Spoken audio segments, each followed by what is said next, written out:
जय हिंद साथियों। हमारे कुछ साथियों का रिकमेंडेशन आ रहा था कि सर आप जो है ओसा जोन फार्मेशन पर एक वीडियो बनाएं। तो साथियों आज मैं फाइनली ये वीडियो अपलोड कर रहा हूँ जो कि आप लोगों के लिए बहुत ही हेल्पफुल होगा।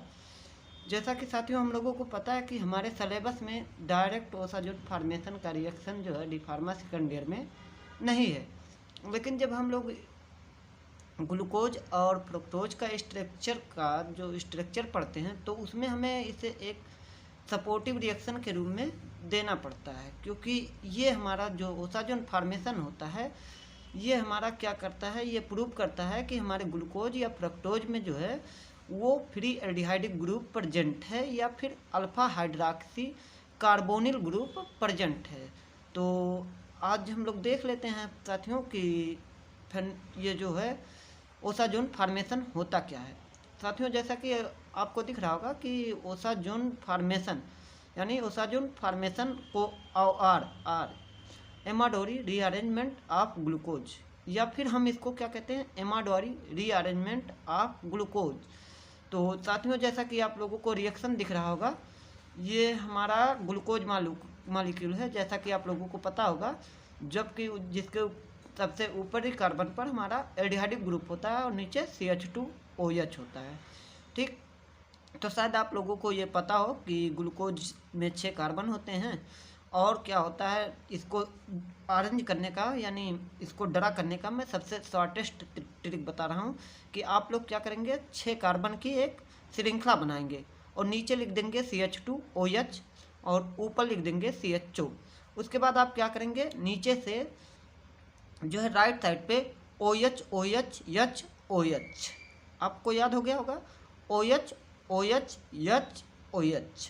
तो ठीक, अब हमको क्या करना है, जो ओसाजोन फार्मेशन होता है इसमें हम लोग 3 मॉलिक्यूल फेनिल हाइड्राजीन लेते हैं। जैसा कि फेनिल हाइड्राजीन आप लोगों को दिख रहा होगा C6H5 NH NH2, ये जब हम लेते हैं तो फाइनली ये हमारा क्या बनाता है, ग्लूकोसाजोन। जैसा कि आपको स्ट्रक्चर में दिख रहा होगा, यहाँ पे जो हमारा पहला कार्बोनिल ग्रुप होता है वो डबल बॉन्ड से NH और NH C6H5 से ज्वाइंट हो जाता है और ये फाइनली बनाता है हमारा ग्लूकोसाजोन। तो दोस्तों हम लोगों को यही पढ़ना है, रिएक्शन ही हमारे सिलेबस में है। डी फार्मा सेकेंड ईयर में जो है वो हमारे सिलेबस में केवल रिएक्शन ही दे देंगे तो काम चल जाएगा। लेकिन कुछ हमारे साथियों को दिक्कत आ रही थी कि सर हम लोगों को रिएक्शन रटना पड़ता है। तो आज साथियों आज हम आपको मैकेनिज्म ऑफ रिएक्शन जब बताएंगे तो आज के बाद आप लोगों को ये रिएक्शन जो है साथियों वो क्या है, रटना नहीं पड़ेगा, आपको फाइनली समझ में आ जाएगा, ये हमारा वादा है आपसे। इसलिए आप लोग पूरा वीडियो देखें, बीच में वीडियो छोड़ करके ना जाएं। जैसा कि मैं कह रहा हूँ आप लोगों को समझ में आ ही जाएगा। तो देखते हैं साथियों, हम लोग मैकेनिज्म ऑफ रिएक्शन देखते हैं। तो देखिए हमने लिखा है मैकेनिज्म ऑफ रिएक्शन। तो हम लोग क्या करते हैं, सबसे पहले हमारे पास क्या होता है, ये ग्लूकोज मॉलिक्यूल होता है जैसा कि आप लोगों को दिख रहा होगा। तो दिख रहा होगा आप लोगों को, ये दिख रहा है ना। तो ये फाइनली हमने ग्लूकोज नहीं लिखा तो मैं लिख दे रहा हूँ GLUCOSE। ये हमारा ग्लूकोज मॉलिक्यूल है जैसा कि आप लोगों को दिख रहा होगा। कितने कार्बन है, 6 कार्बन, CHO ग्रुप, उसके बाद CH2OH OH OH H OH। तो अब हमारा क्या मैकेनिज्म ऑफ रिएक्शन क्या होता है, देखिए हमारा एक फेनिल हाइड्राजीन का एक मॉलिक्यूल आता है C6H5 NH NH2। इसमें से क्या होता है, ये H2 ग्रुप जो H2 होता है ये हमारे एल्डिहाइड ग्रुप के O से रिएक्ट करके और फाइनली क्या दे देता है, हमारा वाटर रिलीज आउट कर देता है, जैसा कि आप लोगों को ये दिख रहा होगा। ठीक साथियों, जैसा कि आप लोगों को दिख रहा होगा, ये हमारा देखिए ये फेनिल हाइड्राजीन यहाँ एल्डिहाइड ग्रुप से रिएक्ट किया और क्या दे दिया, H2O। और इस प्रकार से साथियों हमारा ग्लूकोज फेनिल हाइड्राजोन का फॉर्मेशन हुआ। साथियों देखिए ये डबल बॉन्ड से N जुट गया, क्यों, क्योंकि आपको जैसा दिख रहा है यहाँ से H2 निकला है तो क्या N ही ज्वाइंट होगा कार्बन के डबल बॉन्ड से। तो देखिए साथियों फिर हम देखते हैं ग्लूकोज क्या फेनिल हाइड्राजोन। अब देखिए साथियों इसमें एक प्रक्रिया होती है हमारे केमिस्ट्री में, ऑर्गेनिक केमिस्ट्री में, जिसमें प्रोटॉन शिफ्टिंग होती है। प्रोटॉन शिफ्टिंग मतलब H+ का शिफ्टिंग होता है। तो साथियों जब हमारा H+ कहाँ से होगा कि ये बॉन्ड जो है H का यहाँ से रिलीज आउट होकर के इस पे आएगा और ये प्रोटॉन के रूप में निकलेगा। जब यहाँ ये डबल बॉन्ड आएगा साथियों, तो ये वाला जो डबल बॉन्ड है हमारा भग करके कहाँ जाएगा, नाइट्रोजन पे। तो जब नाइट्रोजन पे आ जाएगा तो यहाँ एक्सेस हो जाएगा इलेक्ट्रॉन का और हमारा ये प्रोटॉन क्या होगा, फ्री रहेगा।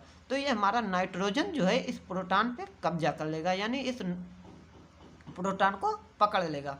और इस तरह से साथियों अब आगे देखते हैं, इस तरह से हमारा ये NH हो जाएगा। जैसा कि देख रहे हैं साथियों, यहाँ से ये वाला नाइट्रोजन अब यहाँ NH हो गया और उसके बाद NH C6H5।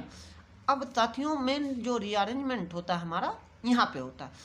क्या होता है, NH जो आप लोगों को पता होगा शायद कि जो हमारा हाइड्रोजन बॉन्ड होता है वो बनता है मेनली तीन एलिमेंट से, जिसमें कि हमारा आता है नाइट्रोजन, ऑक्सीजन और फ्लोरीन।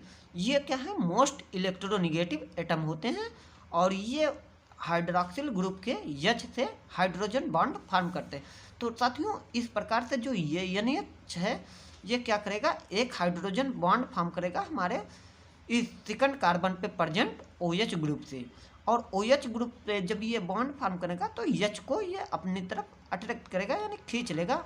और जब H को ये खींचेगा तो क्या होगा, यहाँ से जो ये बॉन्ड होगा ये ब्रेक डाउन होगा और यहाँ पर आकर के हमारा डबल बॉन्ड का फॉर्मेशन करेगा। साथियों आप लोगों को पता होगा कि कार्बन जो है, कार्बन की वैलेंसी वो 4 होती है। तो अब यहाँ जब डबल बॉन्ड फॉर्मेशन हो जाएगा तो इसकी वैलेंसी 5 होने लगेगी। तो ये डबल बॉन्ड जो है ये यहाँ से उठ करके यहाँ पे आ जाएगा और इस प्रकार से यहाँ पे डबल बॉन्ड हो जाएगा। और साथियों अब यहाँ नाइट्रोजन की वैलेंसी ज़्यादा हो जाएगी अगर यहाँ पे डबल बॉन्ड हो गया और इस बॉन्ड को नहीं ब्रेक डाउन किया गया। तो क्या होता है, ये बॉन्ड जो है वो ब्रेक डाउन होता है और इस प्रकार साथियों हमारा क्या रिलीज आउट हो जाता है कि C6H5 NH2 ये हमारा बाई प्रोडक्ट के रूप में निकल जाता है। अब साथियों फाइनली हमें क्या प्राप्त हो जाता है, जैसा कि आप लोगों को दिख रहा होगा, ये साथियों हमारा एमाइनो कीटोन प्राप्त होता है, जैसा कि आप लोग देख रहे हैं। तो आगे हम देखते हैं, जैसा कि साथियों आप लोगों को हमने अभी तक बता दिया कि हमारा अमाइनो कीटोन बनता है। अब फिर क्या होता है साथियों, हमारा जो है एक मॉलिक्यूल और फेनिल हाइड्रोजन का आता है और हमारे सेकंड कार्बन पर उपस्थित कार्बोनिल ग्रुप से ये रिएक्ट कर जाता है और यहाँ से क्या पास आउट होता है, हमारा वाटर रिलीज आउट हो जाता है। तो साथियों अब इस प्रकार से हमारा ये इंटरमीडिएट कंपाउंड बनता है एक। फिर इस इंटरमीडिएट कंपाउंड के साथ हम क्या करते हैं, एक मॉलिक्यूल और फेनिल हाइड्रोजन का रिएक्शन कराते हैं और ये फेनिल हाइड्रोजन का एक मॉलिक्यूल जो होता है इसमें से जो ये लास्ट के NH2 होते हैं ये हमारे पहले कार्बन पर उपस्थित अमाइन ग्रुप जो होता है उसके H से रिएक्ट करते हैं और यहाँ से क्या पास आउट करते हैं, हमारा NH3। तो इस तरह से हमारा NH3 निकल जाता है और फाइनली जो साथियों ये हमारा क्या बन जाता है, ग्लूकोसा जोन। जैसा कि आप लोग देख रहे हैं साथियों, क्या होता है ग्लूकोसा जोन, पहले कार्बन पे CH double bond NH C6H5, उसके बाद दूसरे कार्बन पे भी C double bond NH C6H5। तो साथियों आप लोग देख रहे हैं फाइनली हमारा ग्लूकोसा जोन फार्म आउट हो गया। इस तरह से हमारा ग्लूकोसा जोन बन गया। शायद आपको साथियों वीडियो पसंद आया होगा। तो आपको कैसा लगा मैकेनिज्म ऑफ रिएक्शन, अच्छा ही लगा होगा हमारे हिसाब से। तो आप लोगों को समझ में आ गया होगा। अगर कोई दिक्कत या कोई समस्या आ रही है आप लोगों को तो कमेंट करके हमें ज़रूर बताएं, हम अपना मॉडिफिकेशन आने वाली वीडियो में ज़रूर करेंगे, आपका कमेंट ज़रूर सुना जाएगा। साथियों तो हम लोग एक पॉइंट देख लेते हैं, हमने एक पॉइंट नोट किया है इसमें, द ओसा zone formation shows the presence of free aldehydic group or presence of alpha hydroxy carbonyl group. यानी जो ओसाजोन फॉर्मेशन है ये शो करता है साथियों कि जो हमारा कंपाउंड है उसमें या तो फ्री एल्डिहाइड ग्रुप प्रेजेंट है या फिर अल्फा हाइड्रोक्सी कार्बोनिल ग्रुप। साथियों ये बात हमेशा याद करने वाली है कि ये कोई परफेक्ट टेस्ट नहीं है हमारा कि ये कार्बोहाइड्रेट ही देगा, जबकि साथियों ये कोई भी हमारा ऑर्गेनिक कंपाउंड दे सकता है ये टेस्ट, जिसके पास या तो फ्री एल्डिहाइड ग्रुप हो और अल्फा हाइड्रोक्सी कार्बोनिल ग्रुप होना चाहिए।